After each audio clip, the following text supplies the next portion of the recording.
Samantala, tiniyak ng ating pamahalaan na gagawin nito ang lahat para matutukan ang patuloy na progreso at pag-unlad ng ating bansa. Yan ang ulat ni Clazel Pardilla. Hindi maganda o gagas sa pagbebenta ng mga produktong pambata noon si Jay. Pero ngayon, kalmado, matikas at nagtatrabaho na siya bilang security guard matapos mag-training sa TESDA na nagbigay daan sa kanya para kumita ng mas maganda. Dati kasi, estimate ko mga 650 yata.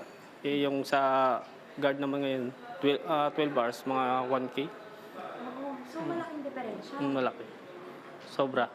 Marami ka rin mabibiling sa mga anak mo rin. Tsaka nababudget ng maayos kaysa sa dating sahod. Matapos ang halos 4 na dekadang pagiging lower middle income economy ng Pilipinas o yung bansang umuunlad pero hindi sapat ang kita ng bawat mamamayan para maituring na nasa mas mataas antas ang ekonomiya. Umakyat na sa upper middle income ang status ng Pilipinas. Ayon sa World Bank, tumaas kasi ang gross national income per capita o yung average na kita ng bawat Pilipino. Sumampa yan sa $4,850 noong 2025, nalagpas sa $4,636 na batayan ng World Bank. Pero paano nga ba ito kinikwenta? Yung gross national income per capita. So itong gross national income, ito yung income ng lahat-lahat ng mga nationals natin. Ibig sabihin, whether they are in the Philippines or working abroad. No? So kasama ultimo yung mga OFW natin. Tapos isusuma total to for the entire Philippines and then divided by the population. Ibig sabihin, lumaki ang kabuang kita o ekonomiya ng bansa pero hindi naman ito nangangahulugan na wala ng mahirap at lahat ay nakakatamasa ng magandang kita. Iba yung kinikita ng mga nasa Manila, yung antas ng kanilang kabuhayan kaysa dun sa mga nasa mga malalayong lugar.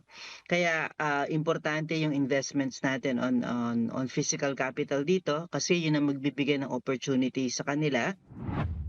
Ang good news dyan, ang pagtaas ng income status ng Pilipinas, sabi ni Executive Secretary Ralph Recto, senyales na dumami ang trabahong nalikha.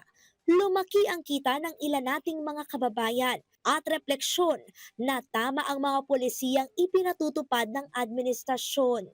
Giit ni Pangulong Ferdinand R. Marcos Jr., mahalaga ito para mahikayat ang mas maraming investor na magnegosyo sa bansa. It is also a vote of confidence in our country's future. Greater confidence means more investments.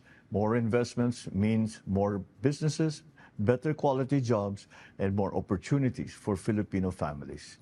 Tiniyak naman ng administrasyon ang patuloy na pagtutok sa mga programang magpapaunlad at mag-aalis sa kahirapan sa bawat Pilipino, tulad ng Pantawid Pamilyang Pilipino Program na nagbibigay ng tulong pinansyal sa mga pinakamahirap para makapag-aral at magkaroon ng maayos na kalusugan. Pagpapalakas sa kasanayan ng mga Pinoy upang makahanap ng mas magandang hanap buhay at pagtatayo ng mga infrastruktura na magpapabilis sa transportasyon upang mas madaling makapasok sa trabaho, makapag-aral at maihatid ang iba pang serbisyo na magpapataas sa produktibidad. So malaking bagay ito for reducing yung income disparity natin. And tuloy tuloy itong mga programa natin ito. Hindi talaga mabilisan, no? Yung pag-reduce ng disparity, pero isa to sa talagang tinututukan namin. Clazel Pardilla para sa bayan.